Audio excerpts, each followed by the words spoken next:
The mental impact of football has become much more complex. Throughout the season, it is both physically and mentally really challenging. Now the game is so structured that they really have to prepare like an exam, but they sit it under national scrutiny.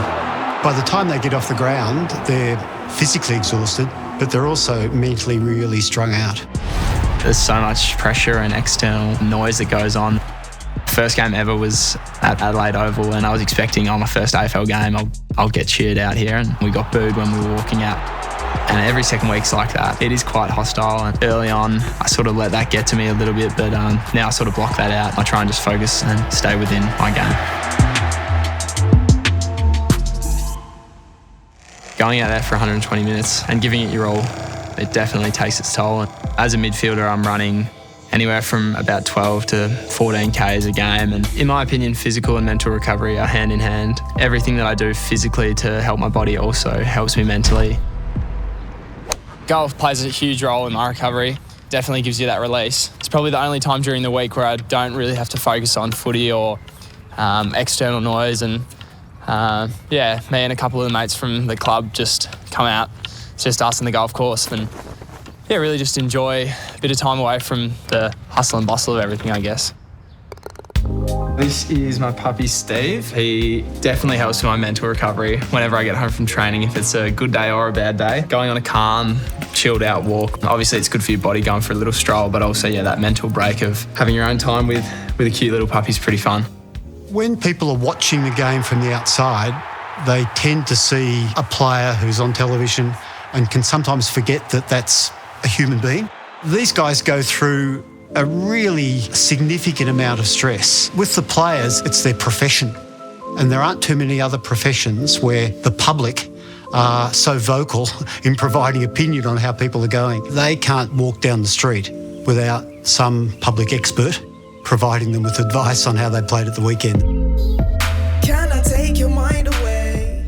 They come out of the last game with a whole lot going on in their head. We want to be able to get our players moving pretty quickly from one weekend to the next weekend. The challenge is being able to not be infected by the game that you've just played and to be able to take a clear and unencumbered mind into the next game. Neil McLean is our sports psych at the club. I like to try and get to him every couple of weeks. He's really good at sort of getting down to what's bothering you, and you leave his office feeling really good and really focused on what you can grow on as a person and as a player. The players in the industry who have long and successful careers have definitely mastered the mental side of the game. Players that I think of from my club would be Dave Mundy and Nat Fyfe. These are guys who are able to really quickly analyse the game and their own performance, improve from that and move on. No problem for the champ. Answering goal, Freo. Recovery from a game, I always think about it as review, refresh and reset. So we review the previous game, and the importance of that is putting closure on it. Then we move more into a refreshment role because they need time away from the game. And then after that, we move to the reset.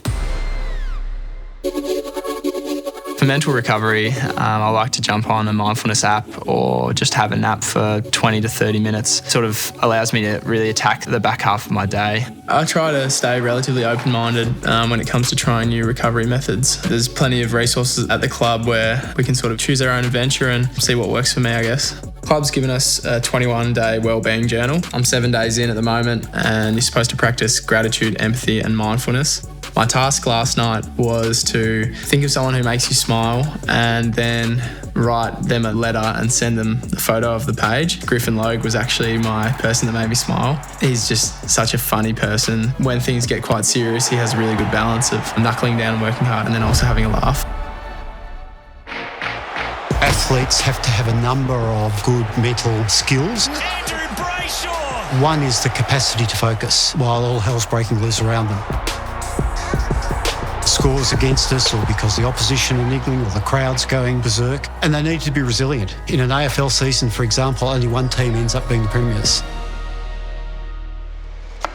So my pre-game routine pretty much consists of red sauce pasta the night before a game. I'll take Steve for a walk. Good boy. and then 4 Weet-Bix and honey the morning of the game. And just before I go to bed as well, I'll do my prep card, which is pretty much just my focuses for the game and my strengths and stuff that's going to bring me back on task during the game.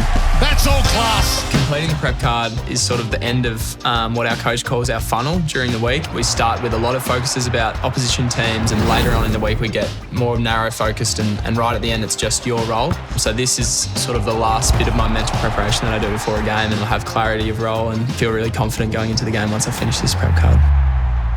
And he finds it. I definitely have high hopes for the next phase of my footy career. I think we're in a really prime opportunity to play finals and hopefully win a flag one day. That's what drives me every day that I come into the club, and I know that there's a lot of players around me that think the exact same way. When you're walking up the race and you look into your teammates' eyes, you feel like you would do anything for them and that they would do anything for you. So it's that ultimate trust. There's no better feeling.